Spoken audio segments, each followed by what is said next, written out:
Bener ya? Allahumma sholli wa sallim Sallim ala ala sayyidina Sayyidina wa wa maulana maulana Muhammadin.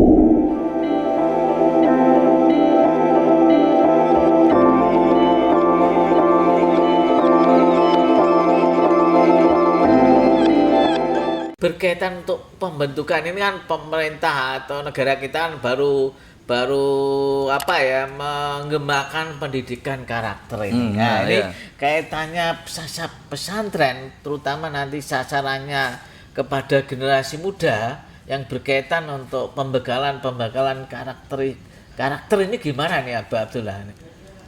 Ya, ya, kalau menurut saya justru peran sastra pesantren untuk pengembangan karakter anak Iya, ya. itu justru sangat strategis, Pak. Mengapa? Karena dalam lingkungan pesantren di pesisir terutama Iya, itu, heeh. kita tahu bahwa mereka orang tua itu mulai mengkaji taklimnya itu di rumah tangga. Ada usroh-usroh keluarga-keluarga kecil-kecil Iya, iya, iya. dengan taklim yang awalnya adalah pendidikan yang sederhana, bagaimana ibadah mahdoh, mengajak sholat, Oh, iya. mengajak kita membaca Al-Quran dengan tadabbur dan qiraah dan sebagainya. Kemudian lama-lama berkembang, Oh, diskusi. Kemudian di luar rumah pun akhirnya teman-teman di kawasan pesantren membuat komunitas sendiri. Nah, terutama untuk penguatan karakter itu, kemudian ada sekarang teman-teman yang keluar dari semacam milieu sastra pesantren yang klasik Iya, untuk mengikuti dunia modernitas. Ya, Nah, ya, ya. terutama kemudian misalnya sastra-sastra modern yang mendapatkan pengaruh sastra pesantren itu Iya. di antara teman-teman di NLP ya. Iya. Apa itu benar ya? Yang- Lingkar Pena itu di Lingkar Pena itu kan teman-teman juga ada di kawasan pesantren dan itu bernuansa Islam. Karena sastranya bernuansa Islam. Banyak kemudian mempengaruhi anak-anak karakternya itu karena bacaan-bacaan di situ luar biasa yang mempengaruhi etos keagamaannya maupun etos ibadahnya dan mempengaruhi kepada generasi muda. Iya. Ya, ini bagaimana barangkali ada cara-cara atau strategi nih Abah Abdullah untuk menduniakan ya tentang sastra pesantren, mungkin strategi Mengglobalkan. Iya, mengglobalkan. Saya kan tadi dari singgung bisa juga digitalisasi Iya, misalnya, iya. tapi kan pada umumnya nih masyarakat kita belum secara luas memahami gitu. Ini gimana nanti? Ya, memang sekarang perkembangan iptek luar biasa, Pak Kansudin.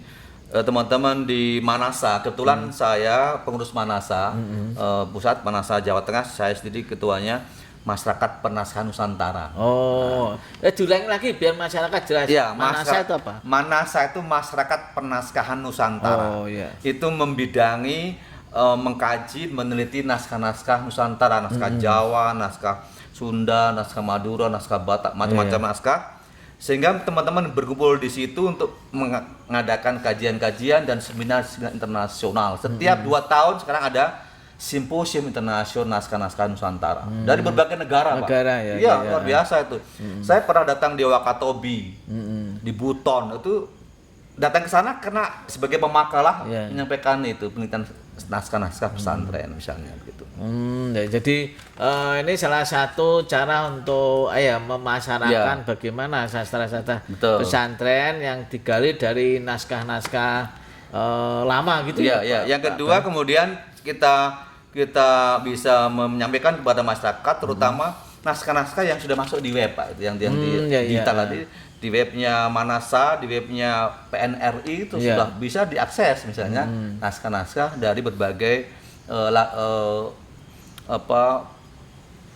lingkungan ataupun pusat-pusat pernaskahan. Begitu. Oh iya. Nah ini peran perguruan tinggi apa yang bisa Nah, untuk disitulah bisa mengoptimalkan? peran perguruan tinggi memang sangat ditunggu, sangat nanti karena disitulah perguruan tinggi harus menjadi pionir penggerak yang bisa menangani itu. Kalau tidak ada siapa yang mau menangani, Pak? Iya, iya, iya, Karena betul. kepekaan masyarakat di luar perguruan tinggi tidak memiliki, Iya, iya, iya. tidak PK dan Iya. tidak peduli, Pak. Iya, betul, kecuali betul. yang dari Iya. kecuali seperti saya dari filologi itu Iya. yang peduli. Iya, iya, Itu iya. baru dari sastra. Iya. Mesti nggak ada yang peduli itu. Nah, Gitu. ini kan kesannya itu masih ada dikotomi, oh ini sastra lama, sastra baru Iya. ya. Oh ini penaskahan ini modern Iya. lah. Ini barangkali Iya. itu mungkin ada semacam ego itu gimana ini kalau menurut Abah ini? Saya kira sekarang sudah mulai cair, Pak. Iya, iya. Alhamdulillah sudah mencair karena ada kesadaran baru di kalangan anak muda dengan mahasiswa bahwa semua itu akarnya dari sastra lama memang. Iya, gitu. betul. Nggak Iya. bisa diingkari Iya, itu. iya, Linguistik betul. juga begitu. Iya. Itu bahasa linguistik itu dari Iya, kata iya, Melayu iya. dari Iya. situ. Para peneliti Winstead, Iya. para peneliti De Hoyke, makanya Iya. itu dari Iya, naskah betul. Melayu Iya, kemudian iya. melahirkan bahasa Indonesia Iya, betul, di iya. situ. Makanya disilah anak-anak kemudian sekarang dan di Undip ini sudah mulai berimbang, Pak. Oh, yang itu ya. peminatan Sastra sastra, dan- peminatan linguistik, filologi sudah berimbang. Alhamdulillah. Dulu filologi memang enggak jomplang gitu. Iya, Ketika zaman kita Iya, sekolah dulu itu. kan kelihatan sekali ya itu. Iya, betul. Itu atau mungkin jomplang itu karena faktor-faktor pragmatis itu gimana kalau menurut Abah Abdullah ya? Iya betul. Ya memang ada faktor pragmatisme memang. Iya, iya. Tapi kalau yang teman-teman anak-anak yang idealis saya kira enggak Enggak, kena. iya, Iya. artinya lebih mengutamakan hakikat keilmuannya Ya, lah, iya, gitu. substansi keilmuannya. Jadi tidak terpengaruh oleh bagaimana pragmatisme modernisme yang sekarang ini menggerus anak-anak muda Iya. itu. Kalau mereka tahu bagaimana substansinya keilmuan masing-masing itu ya saya kira semuanya ada linknya, Iya, iya, tadi gitu ya. temunya. Tadi makanya saya katakan kepada Mas di luar tadi, bagaimanapun kita semua ini baik sastra modern, sastra atau filologi atau Iya. linguistik itu nanti akan tercatat oleh sejarah. Iya, betul. toh? Iya, iya. Makanya tadi saya menyebut al khottu hasanu Iya. yazidul haquduhan. Iya. Wal khottu hasanu zinatul mutaddibi. Khot yang baik itu akan mengantarkan seseorang kepada yang benar. Oh, Ya, gitu iya, ya. iya, betul, Dan iya. khot yang baik itu, tulisan yang baik itu akan mencerminkan siapa penulisnya. Penulisnya, iya, betul. Khot itu sebagai simbol. Simbol, iya, iya. Simbol saja. Track record seseorang. Orang, Pak. iya. Dari sini itu tulisan siapa itu? Iya, Tulisan iya. Pak Ansudin. Iya, Nah, iya. gitu track record akan terbaca. Iya, jadi Dari situlah kemudian orang nggak bisa kemudian memisahkan ini filologi, nggak bisa semuanya iya, kan iya. bisa menyatu. Jadi jangan dipotong-potong, Ya, jangan itu dipotong-potong. dah. Harus betul-betul komprehensif. Iya, iya, betul, betul. Ini apa? Ini berkaitan dengan pertumbuhan dan perkembangan gimana sastra pesisir? Nah, memang perkembangan dan pertumbuhan sastra pesisir sekarang ini kita bisa melihat dari satu kan terutama Maaf, sastra pesantren ya. pesantren, Sastra pesantren. pesantrennya ya. Ya, pertumbuhan dan perubahan sastra pesantren bukan Ya, pesisir. sastra ya. pesantrennya. Untuk sastra pesisir mungkin nanti tema yang lain. Oh, siap. Ya.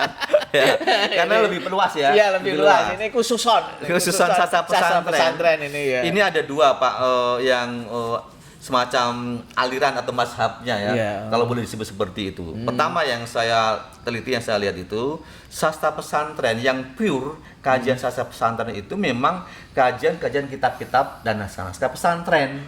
Baik yang berisi Al-Qur'an, tauhid, akidah, syariat atau akhlak atau yang lain. Kemudian yang kedua adalah sastra pesantren yang kemudian mewujud, mengejawantah Iya. dalam modifikasinya dengan sastra-sastra modern, perkembangan sastra modern, Iya, iya. baik itu genre-nya maupun kemudian substansi tema-tema sastranya. Gitu. Ya tadi yang saya sebut misalnya teman-teman di lingkar pena itu Iya. kan juga sastra pesantren yang sebetulnya istiruhnya di sastra pesantren. Pesantren, Gitu. Seperti misalnya Bang Abi. Oh iya, Abdul iya, Hamid. iya. Ini beliau kan dari pesantren. Ya, Tapi pesantren kemudian karya-karya beliau itu menginspirasi banyak sastrawan Ya. muda. Lahirlah sastra baru begitu. Iya, iya, Modern iya, begitu. Nah, itu dua itu. Dan kedua-duanya itu sekarang sudah mulai berkembang, Pak, makin berkembang. Anak-anak muda di pesantren sekarang sudah mulai meneruskan Iya, aman. keberaksaraan Iya, itu, Pak. iya, Gitu. artinya- Makanya saya di sini pun ke depan insya Allah juga akan mengembangkan bagaimana menjadi pusat penulisan naskah ulang. Oh, Jadi gitu ya. biar enggak terputus. Iya, iya, Naskah-naskah itu benar. biar tidak mandek. Iya, Harus ditulis ada penyalinan naskah. Iya, Nah, oh gitu. iya, iya. Nah ini iya. skriptorium baru. Nah ini apakah sastra modern kalau menurut pemahaman Abah Abdullah ini banyak terpengaruh di sastra pesantren atau tidak ya? Kalau menurut Banyak pengamatan. terpengaruh dari sastra pesantren Ah, atau ke sastra pesantren. Kedua-duanya bisa kedua-duanya. Iya. Nah, Iya. terutama adalah sastra modern ini banyak mengambil ruh dari sastra pesantren atau tidak misalnya gitu? Ya, ada dua menurut saya. Teman-teman sastrawan atau mungkin penyair Iya. yang notabene karya-karyanya cukup produktif. Pertama, ada teman-teman yang memang secara jujur terinspirasi dari karya-karya Islam, karya pesantren, Iya. sastra pesantren baik dari Timur Tengah maupun dari naskah-naskah internal di Indo maupun di Jawa. Ya, Sehingga lahirlah kemudian naskah-naskah pesantren yang mempengaruhi etos keberasaan anak-anak muda itu semakin kuat. Itu iya, penulisan iya. di kawasan anak-anak santri. Yang kedua, anak-anak sastra pesantren yang memang lahir dan berkembang karena ada pengaruh modernitas. Oh, Modernitas, iya. baik itu diksi-diksinya, kemudian bahasa-bahasa Bahasanya. yang digunakan, atau mungkin substansi teks, konteks dan teksnya yang berubah, itu bisa mengaruhi modernitas iya, itu iya. kepada anak-anak yang dulunya bertema-tema lama Iya. menjadi bertema kontekstual. Misalnya. Di situ ada gitu dua sisi itu, Pak. Jadi saya kira nggak bisa dipisahkan lah, Pak. Ya, ya. Dialektik lah, dialektik. Oh iya, dari itu selalu terjadi terjadi dialog akumulasi terus ya, ya, pernah, dialog iya. terus antara sastra Dan itu saya kira indahnya sastra kita, Pak. ya, ya. Nah ini bicara soal kelebihan ini Abah Abdullah. Tadi sudah disinggung bagaimana substansi dari sastra pesantren itu yang sangat-sangat luar biasa karena bersentuhan dengan nilai-nilai kehakikian ya, Ya, transendental. Ya. Transendental. Nah, ini hal-hal ini kelebihan apa yang kalau bisa diramu dalam bentuk sastra modern ini, Abah Abdullah? Saya kira begini, Pak. Ini menarik. Saya membaca kaos panjenengan t-shirt saya ini. Ini t-shirt yang berhubungan dengan teater ya. Iya, Teater iya, karena kebetulan beliau ini dulu adalah teman saya yang sama-sama di teater. Iya, ini. Tapi beliau dulu jadi aktor yang bagus, tapi saya jadi aktor setan. Ini kiai nih, kalau saya aktor jalanan. Nggak bagus. Jadi Nah, garisnya berbeda nih kan. Tapi Iya. satu. Satu, ya, Muaranya satu. Jadi pintunya menurut saya Pak Kasudin lewat teater. Sastra teater, sastra drama itu satu pintu yang bisa menjembatani itu. Pertanyaan iya. itu. Saya makanya kemarin ketika diundang di DPR oleh Pak Kirman itu diminta bicara bagaimana sebetulnya peran budaya pesisir untuk pengembangan pariwisata. Saya mengatakan bahwa satu di antaranya adalah bagaimana tokoh-tokoh sastra pesantren seperti penulis-penulis sastra pesantren sendiri itu dijadikan model, oleh generasi sekarang gitu loh, Pak. Itu akan luar biasa. Tapi kalau itu kemudian asing, anak-anak asing dengan tokoh-tokoh itu, nggak bisa berkembang. Jadi bisa menjadi cermin lah. Ya cermin di situlah. Misalnya yang dari Timur Tengah ada Iqbal, Dr. Muhammad Iqbal. Luar biasa Iqbal. Apa kata-kata beliau syairnya yang sangat terkenal coba? Wahai jiwa muda Islam, di jalan ini tiada tempat berhenti. Siapapun yang bergerak, merekalah yang di depan. Yang berhenti sejenak jua pasti tergilas. Luar biasa itu.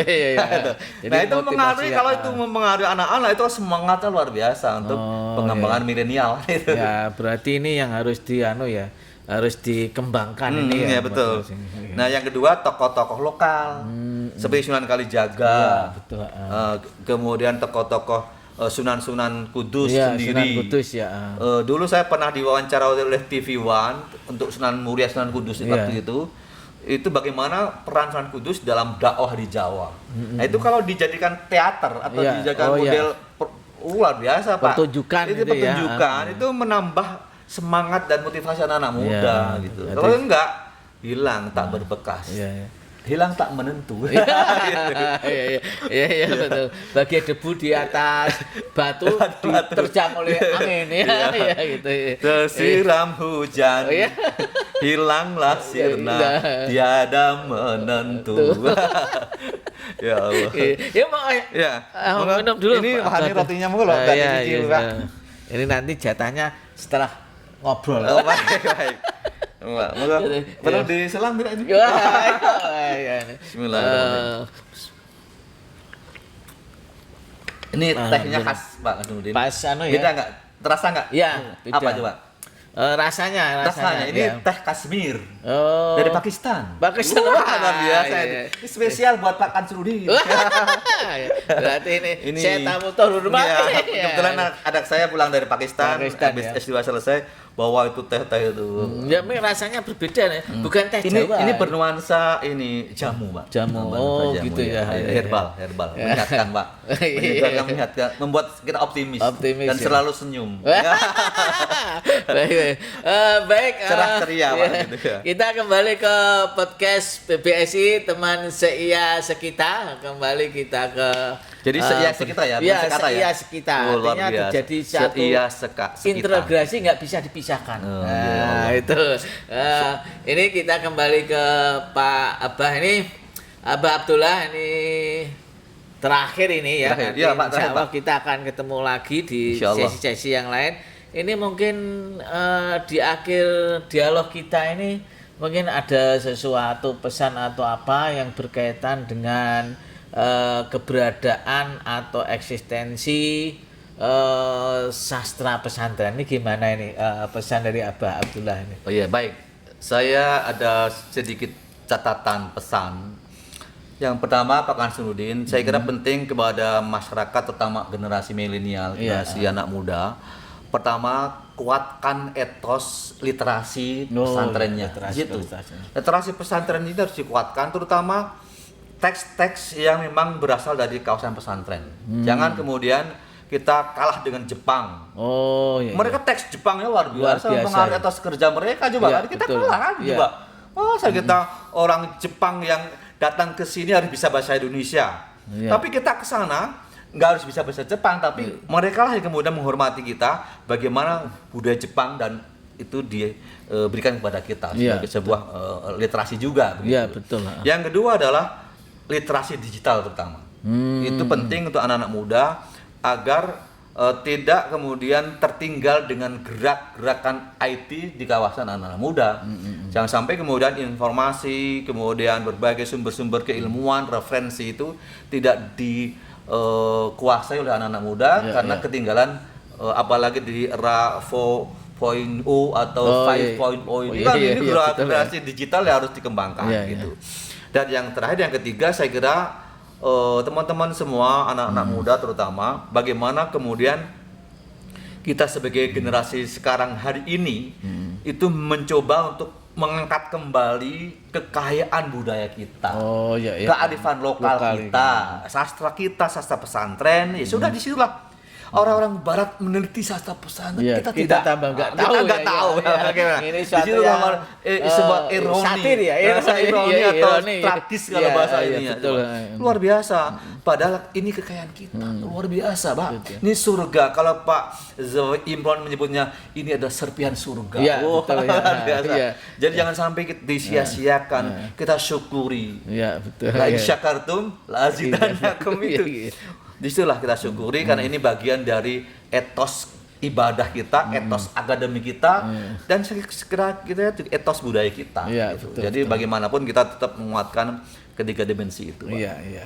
Terima kasih Abdul Semangat. Abdullah. Sebetulnya ini podcast PBSI tidak ingin pulang. Kita Iya. berada ini Kita bermalam lihat, di sini. Wah, Bermalam di ini sini aja, Pak. Semua sangat-sangat mencerminkan kearifan lokal, sangat originalitas ini ya. Iya. Semua dari kayu jati Iya, dan jati. ini di sekeliling kalau pemirsa berkunjung ke jati. sini, pohon jati ada di sekeliling kita dan udaranya sangat-sangat sejuk. Dan mungkin kalau Bapak Ibu tinggal di sini akan bebas dari COVID. Nah, insya Allah, amin. Karena Amin. Mas udaranya betul-betul Iya. seger ini Iya, asli Pak iya, betul. Abah Abdullah. Jadi Iya, ini menyejukkan kita. Ya, tapi sayang ini Abah Abdullah, saya dengan tim yang dikomandani oleh Kaprok di PBSI UMK yaitu Pak Dr. Irpai Paturoman Iya, Pak MPD Paturoman harus pamit MPD. juga ya. Karena ini sudah waktu sembah merangkak semakin malam ya ini. Mungkin insya Allah nanti dengan izin Abah Abdullah kita akan bersilaturahmi Insya Allah, siap. dengan topik yang lain karena siap. ini berada di sini sangat bahasa populernya sangat menggiurkan. Ya, Tinggal di sangat sini ya, menggiurkan, ya. karena sangat originalitas. Nanti dan kalau sangat sudah eksotis. menggiurkan tambah menggairahkan. Ya. Jadi menggiurkan dulu menggairahkan. Iya. Jadi ini luar biasa berada di desanya Memang Abah ini Abdullah termasuk ini. yang luar biasa Pak. Iya, Apalagi gitu ya. dalam kondisi COVID-19 ini Iya. tambah bisa di luar juga. Iya. Di luar Betul. biasa di luar Pak. Jadi pemirsa PBSI podcast PBSI teman saya sekitar pamit. Ini berada di desa Pelantaran Kaliwungu Selatan Kendal ya, berada di kediaman Abah Abdullah yaitu di Joglo Kembar, Pondok Pesantren Baitul Quran. Terima kasih Abah. Terima kasih. Ya. Assalamualaikum Waalaikumsalam warahmatullahi warahmatullahi wabarakatuh. wabarakatuh. Tetap sehat-sehat Ya. semua.